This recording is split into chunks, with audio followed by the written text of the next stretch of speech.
साथियों नमस्कार। आप देख रहे हैं DHBVN अपडेट्स यूट्यूब चैनल और मैं आपका साथी आपका दोस्त दीपक यादव आप सभी साथियों का एक बार फिर से स्वागत करता हूं आपके अपने यूट्यूब चैनल DHBVN अपडेट्स पर। तो साथियों आज की वीडियो में हम डिस्कस करेंगे जो वीडियो हमने पोस्ट की थी लास्ट वीक कि ट्यूबवेल कनेक्शन को लेकर नियमों में कुछ संशोधन किया गया है। तो उस वीडियो पर आपके क्या सवाल हैं, क्या क्वेश्चंस हैं, क्या क्वेरीज़ हैं और क्या सजेशन आपकी तरफ से आए हैं आप साथियों के, उसके बारे में हम डिस्कस करने वाले हैं। साथ ही हम ट्यूबवेल कनेक्शन को लेकर डिस्कस करेंगे कि उन ट्यूबवेल कनेक्शन का क्या स्टेटस है, जो करंट में चल रहे हैं उनका क्या स्टेटस है, क्योंकि आप सभी के जो कमेंट्स थे इस वीडियो पर वो इसी संबंध में हैं कि 2020, 21 और 22, 23 के कनेक्शन व साथ 24, 25 के कनेक्शनों का क्या स्टेटस चल रहा है, वो कब तक रिलीज़ होंगे। तो इस बारे में हम डिटेल जानकारी इस वीडियो में आपको बताने वाले हैं। उससे पहले आपको बता दूं कि अगर आपने अभी तक हमारे चैनल को सब्सक्राइब नहीं किया है तो हमारे यूट्यूब चैनल DHBVN अपडेट्स को सब्सक्राइब करें और बिजली विभाग से जुड़ी जानकारी सही समय पर प्राप्त करते रहें। तो साथियों बिना किसी देरी के चलते हैं आज के विषय पर। साथियों लास्ट वीडियो में हमने ये टॉपिक कवर किया था कि नए ट्यूबवेल कनेक्शन को लेकर नई गाइडलाइन हुई जारी, क्या कुछ हुआ है बदलाव। तो ट्यूबवेल कनेक्शन को लेकर एक अमेंडमेंट, एक इंस्ट्रक्शन जारी की गई है निगम की तरफ से। तो उसके बारे में हमने ये वीडियो बनाया था कि क्या इंस्ट्रक्शन है और क्या कुछ बदलाव निगम की तरफ से किया गया है। तो इस पर आप सभी साथियों का काफ़ी अच्छा रिस्पांस रहा और आप साथियों के जो कमेंट्स थे, क्वेश्चंस थे, वो हम इस वीडियो में डिस्कस करेंगे कि जो वीडियो मैंने बनाई थी, जो जानकारी आपको उपलब्ध करवाई थी, उसके बारे में आपकी क्या राय है, उससे क्या क्वेश्चंस, क्या क्वेरीज निकल कर आई हैं और उनका क्या जवाब बनता है निगम के रूल्स के हिसाब से।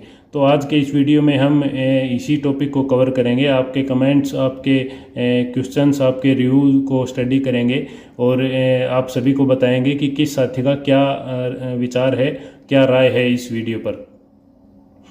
तो मैं आपको पहले बता दूं कि जो मैंने वीडियो डिस्कस किया था वो UHBVN का लेटर था। जल्द ही 1 या 2 दिन में आपको सेम इंस्ट्रक्शन, सेम कानून DHBVN की तरफ से जारी होता हुआ देखने को मिलेगा, क्योंकि जो भी पॉलिसी निगम मैनेजमेंट लेकर आता है, तो देखिए हरियाणा सरकार के द्वारा 2 यूटिलिटी चलाई जा रही हैं डिस्ट्रीब्यूशन सेक्टर में। एक UHBVN उत्तर हरियाणा बिजली वितरण निगम, दूसरी है DHBVN दक्षिण हरियाणा बिजली वितरण निगम।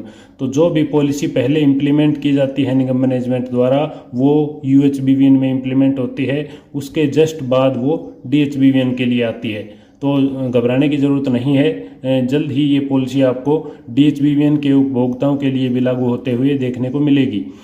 तो चलते हैं आज के टॉपिक पर। तो ये उस वीडियो के कमेंट्स हैं, ये आप कॉर्नर में देख सकते हैं, जो वीडियो थी उसका थंबनेल है और ये आप सभी साथियों के कमेंट्स हैं। बारी बारी हम कमेंट्स लेते हैं और देखते हैं कि क्या कुछ बताया गया है। सबसे पहले कमेंट है ललित धारीवाल जी का, 2025 की फाइल कब तक लेटर जारी होगा सर। तो 2025 का अभी, 24 और 25 का अभी तक कोई जिक्र नहीं है मैनेजमेंट की तरफ से, कोई अपडेट नहीं है इन पर। जैसे ही अपडेट आता है तुरंत आपको सूचित कर दिया जाएगा। हालांकि अभी 2022-23 के जो टेंडर हैं, प्रक्रिया है, वो होनी शुरू हो गई है और जल्द ही जैसे ही ये एग्जीक्यूशन की तरफ बढ़ता है इनका काम, तो उसके फर्दर बाद जो लाइन में आवेदक हैं वो 2024-25 वाले ही है। तो उसके बाद इनको डिमांड नोटिस जारी किया जाएगा कंसेंट मनी का, जिसकी सूचना आपको समय रहते उपलब्ध करवा दी जाएगी। नेक्स्ट कमेंट है कनेक्शन शिफ्टिंग का ये लेटर सिर्फ UHBVN जोन वालों के लिए है, बता रहे हैं। बिल्कुल सही बात है। ये जो सर्कुलर, जो लेटर मैंने आपको स्टडी करवाया था इस वीडियो में, ये UHBVN निगम मैनेजमेंट द्वारा जारी किया गया था, चीफ इंजीनियर द्वारा। तो जल्द ही आपको सेम लेटर DHBVN के उपभोक्ताओं के लिए जारी होता हुआ देखने को मिलेगा, जिसकी सूचना आपको हमारे चैनल के माध्यम से सही समय पर उपलब्ध करवा दी जाएगी जैसे ही ये लेटर आउट होगा। बिल्कुल सही सुना है आपने। नेक्स्ट कमेंट है भाई एस्टिमेट दे पैसे भरे नू 3 मंथ हो गए हैं, लाइन मैन द फोन आया वी बोरवेल कौन पाइप देखो ये होए है उन कनेक्शन मिलना भी कितना टाइम लगूगा। तो भाई अगर पैसे भरे हुए आपको 3 मंथ हो गए, आपकी फ़ाइल जो एप्लीकेशन है वो किस ड्यूरेशन की एप्लीकेशन है, कब आपने अप्लाई किया था, उस पर डिपेंड करता है। अगर आपका वर्क ऑर्डर हो गया है तो विद इन 2 मंथ्स आपका लाइन एग्जीक्यूशन का कार्य जो है, लाइन वर्क का जो काम है वो एग्जीक्यूट हो जाएगा। और उसके बाद ट्रांसफार्मर के लिए और आपको कनेक्शन रेगुलाइजेशन के लिए शायद 1 महीना और लग जाए। तो अगर आपका वर्क ऑर्डर हो गया है तो 2-3 महीने में आपका काम हो जाएगा। नेक्स्ट कमेंट है, अगर पुराना कनेक्शन है और 2 कनेक्शन एक ही ट्रांसफार्मर पर लगे हुए हैं, ट्रांसफार्मर अंडरलोड भी है, फिर भी वोल्टेज की कमी होती है, तो अलग से ट्रांसफार्मर कैसे लगवाए। तो देखो, ट्रांसफार्मर अंडरलोड है, फिर भी वोल्टेज की कमी होती है, तो आपकी जो लाइन है वो जर्जर हालत में है, कंडक्टर जो है वो बहुत पुराना है, उसे वोल्टेज ड्रॉप होता है लंबी लाइन में। लंबी लाइन है तो वोल्टेज ड्रॉप वैसे ही होता है, और अगर कंडक्टर जर्जर हालत में है तो वोल्टेज ड्रॉप बहुत ज़्यादा हो जाता है, जिसकी वजह से सही वोल्टेज आपके ट्यूबवेल पर नहीं पहुंचती। तो इसके लिए सबसे पहले कंडक्टर रिप्लेसमेंट की आप कंप्लेंट करें। अगर कंडक्टर ख़राब है तो ये आप चेक कर लें, एक बार लाइन की विजिट कर लें, लाइन के नीचे चेक कर लें, साइड से लाइन के पास नहीं जाएं। तो आप देख लें कि कंडक्टर की अगर हालत ख़राब है तो आप कंडक्टर रिप्लेसमेंट के लिए एप्लीकेशन लगवाएं। इसमें निगम खर्चा वहन करेगा, आपको कोई एस्टिमेट की कोई किसी प्रकार की लागत नहीं देनी होगी। तो इसके बाद है, अलग से ट्रांसफार्मर कैसे लगवाएं।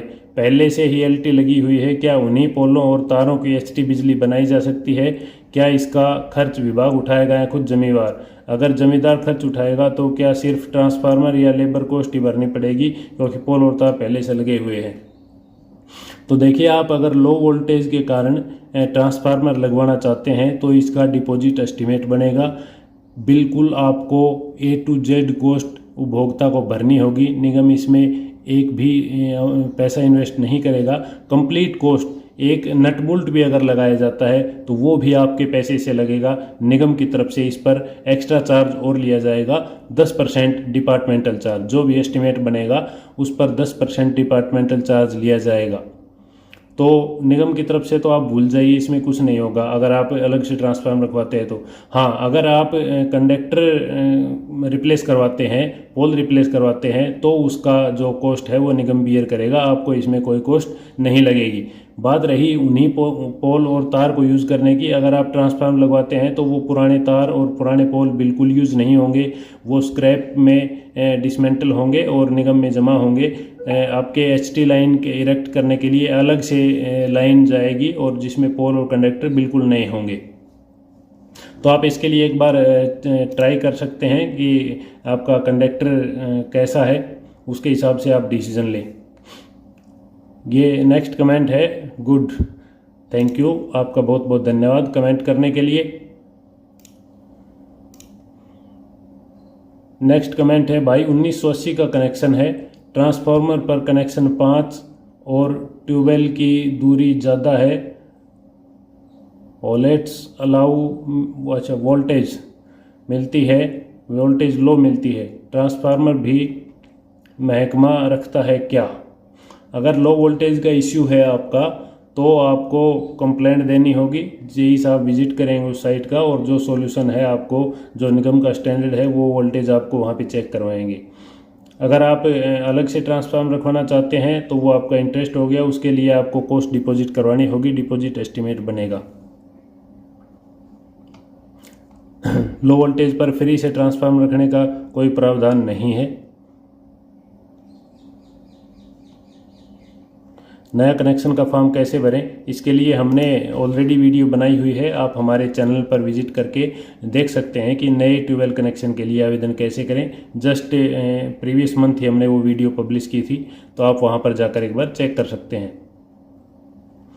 भाई पोल लगे 1.5 मंथ हो गया है पर तार और टंकी नहीं लगी है, पलवल से हूँ, 2023 का कनेक्शन है। 2023 का कनेक्शन है तो पोल का आपका हो गया, तो कंडक्टर आई थिंक निगम के स्कोप में है, इसीलिए डिले हो रहा है। अगर कॉन्ट्रैक्टर के स्कोप में होता तो अभी तक लग गया होता। तो आप एक बार विभाग में जाकर, संबंधित सब डिवीज़न में जाकर एक बार वेरीफाई कर सकते हैं कि किस एंड पे पेंडिंग है। जो कंडक्टर है वो कॉन्ट्रैक्टर को सप्लाई करना है या निगम को सप्लाई करना है और क्यों पेंडिंग है वो। अगर पोल लग गए हैं तो जल्द ही उम्मीद आपका कनेक्शन होने की। नेक्स्ट कमेंट है, हमारे रेगुलर व्यूअर हैं नरेश जी। दीपक भाई, नियम कानून इस महकमे में कोई मायने नहीं रखते। इस महकमे में ही नहीं, सभी महकमे में गपड़ सपड़ है और आप सभी को पता है। बिल्कुल सही बात है आपकी। सिर्फ आप इतना बता दें कि 2021 तक के ट्यूबवेल कनेक्शन कब तक मिलेंगे। सतनाली में भी पोल खड़े किए, एच पोल की दूरी तक ठेकेदार के आदमियों को पता नहीं है। वो देखिए, बिल्कुल सही बात है, अनस्किल्ड लेबर उन्होंने लगाई हुई होगी, उनको ये टेक्निकल नॉलेज नहीं होगी। इनको आप सूचित करो कि बीच की दूरी 5 फीट की होनी चाहिए। बिल्कुल, जो ट्रांसफार्म का प्लेटफार्म सेट होता है उसकी लेंथ 6 फीट होती है और जो आप पोलों के बीच की दूरी है वो 5 फीट होगी। बिल्कुल सही बात है, ये होनी चाहिए, क्योंकि ऐसे मजबूत पोल भी नहीं है। दोबारा मशीन किसान ही किराए पर मंगवाए फिर पोल को ठीक सेट करवाए, ये कारनामे गलत हैं। बिल्कुल सही बात है। अगर ऐसी कोई बात है तो आप डायरेक्ट एसडीओ साहब या एक्शन साहब के संज्ञान में डालें। नंबर नहीं है तो आप मुझे कमेंट करिए, मैं आपको नंबर उपलब्ध करवा दूंगा। अगर सतनाली का ही मैटर है तो इस बारे में आपको पूरी गाइडेंस दे सकता हूँ। और जो बात आप बता रहे हैं कि अनस्किल्ड लेबर की इन्हें पता नहीं है, ये बिल्कुल सही है। इसमें जो लाइन जब वर्क एग्जीक्यूशन होता है तो एरिया इंचार्ज की भी रिस्पॉन्सिबिलिटी होती है कि वो चेक करे कि किस प्रकार का कार्य किया जा रहा है, क्योंकि फाइनली जब काम हो जाएगा तो ये हैंडओवर तो विभाग को ही होनी है और लाइनमैन और जेई एरिया इंचार्ज को ये आगे इसकी मरम्मत, इसका रख रखाव, इसकी देखभाल करनी है। तो क्यों न पहले से ही सही काम करवाया जाए ठेकेदार से। तो जो आप बता रहे हैं सतनाली के कनेक्शन, इनकी जल्द ही रिक्वायरमेंट सबमिट होने वाली है ट्रांसफार्मर्स की। पहले लॉट की शायद हो चुकी है, जो सीनियरिटी मेंटेन थी उसकी एलोकेशन हो चुकी है। ये मैं कंफर्म करके आपको सूचित कर दूंगा। नेक्स्ट वीडियो में हम जो एलोकेशन महेंद्रगढ़ डिवीज़न की किस किस सब डिवीज़न की हुई है और कितने कनेक्शनों की हुई है, इस बारे में ही डिस्कस करेंगे।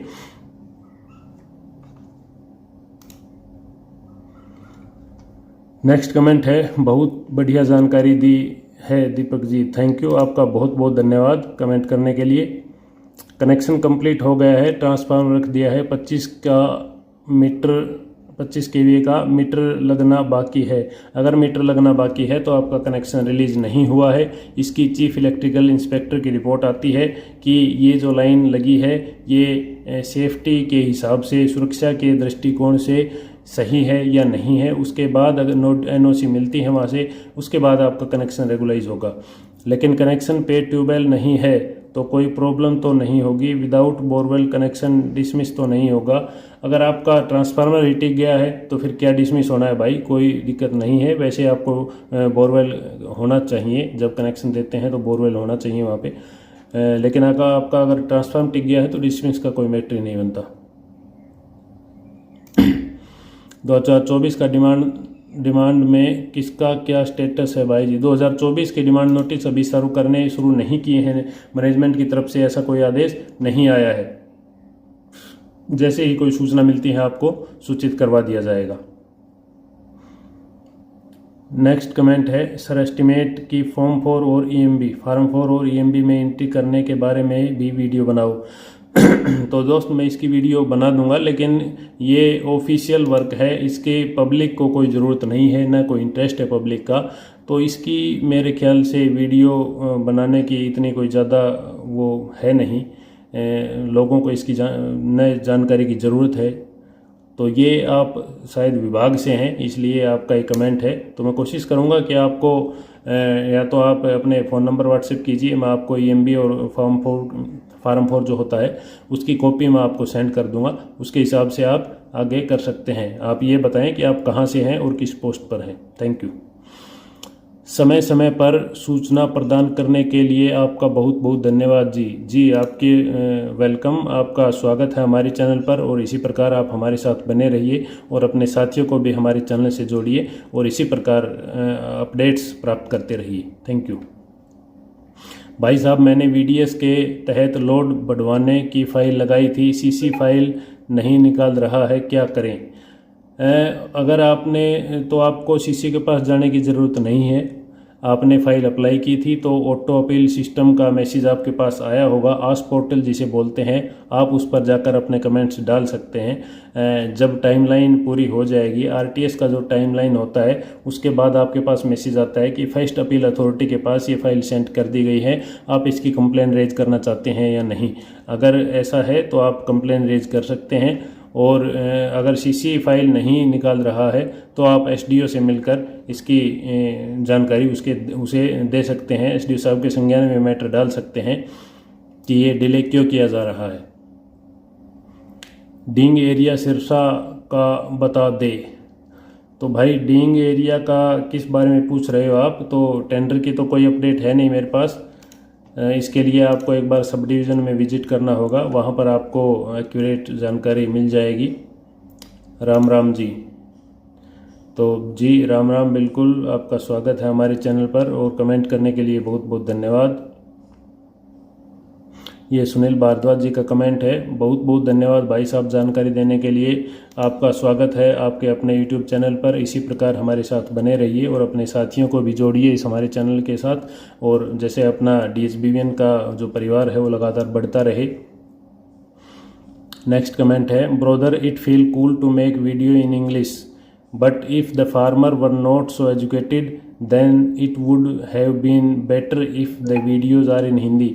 तो भाई बिल्कुल आपकी सही बात है। तो मैं कोशिश करता हूँ वीडियो में जो जानकारी दूँ वो हिंदी में और आसान भाषा में दूँ, ताकि हर एक व्यक्ति को समझ आ सके।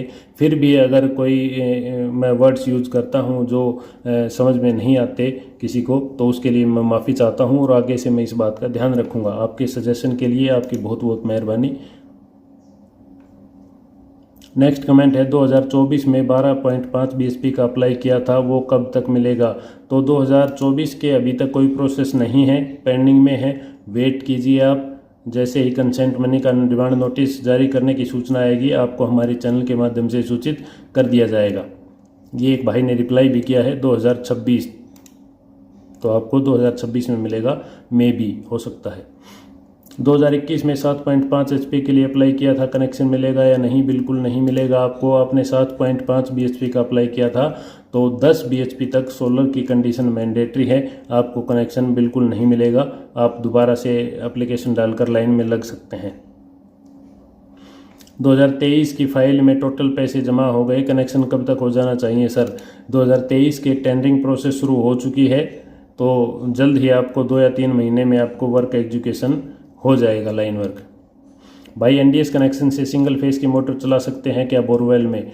वो लोड पर डिपेंड करता है। अगर आपने जितना लोड आप चलाएंगे, मान लीजिए मोटर आपकी 2 BHP 3 BHP की है, तो आपका उसी के हिसाब से लोड होना चाहिए। बात रही NDS कनेक्शन की, तो आप उसमें ट्यूब बोरवेल का जो कनेक्शन है वो बिल्कुल चला सकते हैं, लेकिन उसमें आपको दिक्कत रहेगी, चार्जेस बहुत ज़्यादा लगेंगे, क्योंकि NDS कैटेगरी है वो, उसमें जो पर यूनिट बिलिंग है वो 7.5 रुपये है, और बोरवेल जो आपका FP का ट्यूबवेल कनेक्शन है उसकी जो बिलिंग है वो 10 पैसे 1 यूनिट है। तो 7.5 रुपये और कहाँ 10 पैसे, तो 7 रुपये 40 पैसे आपको महंगी पड़ेगी बिजली। आप चला सकते हैं, क्योंकि हायर टैरिफ से आप लोअर टैरिफ में यूज़ कर रहे हैं, तो विभाग को कोई दिक्कत नहीं होगी, दिक्कत आपको होगी, आपका बिल ज़्यादा आएगा। लेकिन आप चलाएंगे मीटर से, अगर डायरेक्ट चलाएंगे तो बिल्कुल आप इलेक्ट्रिसिटी थेफ्ट के दायरे में आएंगे और आपके खिलाफ कार्रवाई की जा सकती है। राम राम भाई जी, रिक्वेस्ट है कि 2023 वाले कनेक्शन 2025 में सभी पैसे भरवा चुके हैं, सरकार 3 मंथ हो चुके हैं, कनेक्शन नहीं आया है। जी बिल्कुल सही बात है आपकी, पैसे भरे हुए काफ़ी टाइम हो गया है, तो अभी प्रोसेस शुरू हो चुकी है टेंडर होने की, तो जल्द ही ये कनेक्शन का लाइन वर्क करने की प्रक्रिया भी शुरू हो जाएगी। भाई नांगल चौधरी में ट्रांसफार्मर कब तक लगेंगे? नांगल चौधरी के लिए साथियों ट्रांसफार्मर एलोकेट हो चुके हैं। अगर आपको नहीं लगे हैं तो आई थिंक आपकी सीनियरिटी बाद में होगी। इस बारे में मैं पता करता हूँ, अगर कोई इन्फॉर्मेशन मिलती है तो आपको और सूचित दोबारा से सूचना दे दी जाएगी। नाइस वीडियो, ये भाई का कमेंट है, इसके लिए आपका बहुत बहुत धन्यवाद कमेंट करने के लिए। Very very nice video sir आपका, थैंक यू, आपका बहुत बहुत धन्यवाद हमारा चैनल पर आने के लिए, हमारे व्यूवर बनने के लिए और साथ ही कमेंट करने के लिए आपका बहुत बहुत धन्यवाद। भाई शामलात किला में कनेक्शन के लिए एनओसी चाहिए या नहीं? शामलात के किले जो हैं उसमें एसजीपी सरपंच ग्राम पंचायत के नाम से कनेक्शन मिलेगा, वो उसकी ओनरशिप उन्हीं के पास होती है, तो एनओसी का तो कोई मैटर नहीं है। अगर आपका वो क्या बोलते हैं इकट्ठा खाता है, साथ जगह खाता है, तो उसमें एनओसी की ज़रूरत नहीं होती है। एक इंडिमिटी बॉन्ड और एक एफिडेविट आपकी तरफ से लगेगा, अगर उस पर कोई कोर्ट केस नहीं है। अगर कोर्ट केस है तो फिर एनओसी भी चाहिए होगी।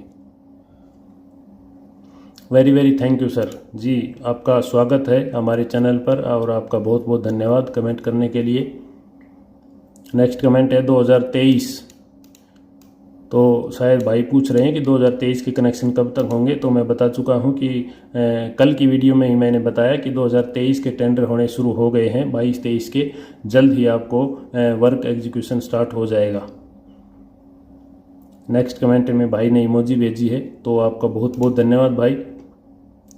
तो साथियों, ये आपके व्यूज़ थे, आपकी राय थी, आपके क्वेरीज थी, क्वेश्चंस थे जो हमने इस वीडियो में कवर किए।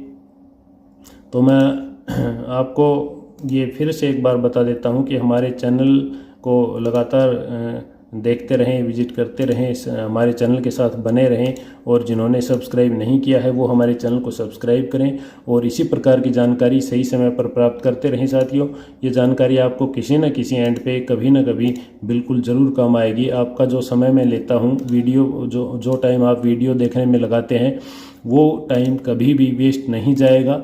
तो आप जो समय रील्स देखकर, ऐसे अनाप शनाप रील्स देखकर वेस्ट करते हैं, वो मैं चाहता हूं कि आप सही काम में लगाएं जो आपको कभी ना कभी काम आए, आपकी जानकारी बढ़े। तो आज के लिए इतना ही साथियों, नेक्स्ट वीडियो में आपसे मुलाकात होगी एक नई अपडेट के साथ, एक नई जानकारी के साथ। और साथ ही हमें यह भी बताएं कि आपको हमारी वीडियो कैसी लगी, कमेंट में करें, बताएं। और अगर वीडियो अच्छी लगी हो तो लाइक व शेयर ज़रूर करें, ताकि हम ऐसे ही दुगनी मोटिवेशन के साथ आपके साथ ऐसी जानकारी शेयर करते रहें। साथियों, यह वीडियो केवल आपकी जानकारी मात्र के लिए है। कोई भी स्टेप लेने से पहले संबंधित विभाग में संबंधित डीलिंग हैंड से संपर्क करके अपने तसल्ली कर लें, उसके बाद ही कोई डिसीजन लें। इस वीडियो में अंत तक हमारे साथ बने रहने के लिए आपका बहुत बहुत धन्यवाद। जल्द ही आपसे मुलाकात होगी एक नए विषय पर, एक नई अपडेट के साथ।